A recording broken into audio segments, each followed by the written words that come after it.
The Spanish explorers valued Key West for its close proximity to major shipping routes between the New World they were plundering and Spain.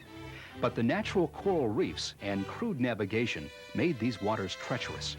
In 1622, a magnificent fleet of treasure-laden Spanish galleons left Havana bound for Spain. But they ran into a tropical storm and 5 were sunk, including the Nuestra Senora de Atocha and Santa Margarita. Against man's most hostile environment, the sea, Mel Fisher and his treasure salvers mounted a 16-year search, which eventually led them to the treasure find of the century. Mel Fisher's treasure exhibit is located on 200 Green Street, next to the Audubon House. Wreckers and pirates are the integral threads in the rich web of Key West's nautical past. The Wreckers House Museum, built in 1829 by a sea captain and the oldest surviving house in Key West, illustrates the exciting history of the wreckers, whose fortunes were made from cargoes of ships that foundered on the shallow reefs. Ships wrecked at a phenomenal rate, as high as 1 a week by the 1850s. The Wreckers House Museum is on Duval Street and open for public viewing. One of the richest wreckers was William Curry. In his mansion located on Caroline Street, you can see many fine examples of the opulent splendor of that age. Walk up to the railed balcony and scan the horizon as so many sailors' wives did, looking for their husbands' ships.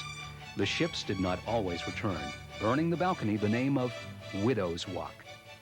The Lighthouse and Military Museum on Whitehead is one of the oldest lighthouses on the island and offers a magnificent view of Old Town from the tower. The museum building originally served as the lighthouse keeper's quarters and now houses relics from Key West's military past. Fishing and the plentiful harvest of sea turtles for meat were also major industries in Key West. The green sea turtles were the most numerous and easy to keep in water-filled pens. These pens are called crawls, and they were used back in the late 1800s, early 1900s to hold sea turtles before slaughter. Sea turtles were taken out of these crawls, slid up slides, and taken into the slaughterhouse to be subsequently made into sea turtle soup. Another form of gathering riches from the ocean was the sponge industry, which at one time supplied 90% of all sponges sold in the United States.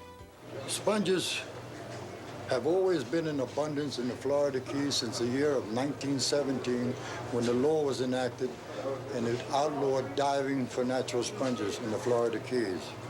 And we've always had plenty of sponges. And as a matter of fact, this is the only place left in the world where sponges are in abundance. There is no other place. If you want natural sponges, you got to come to Key West, Florida to get them.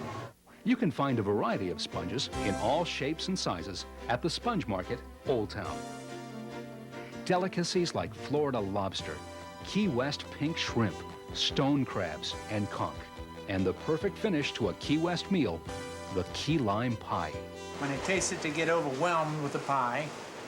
And I feel like it's a part of our heritage. In other words, I'm a conch. More sights, sounds, and famous visitors to Key West when we return.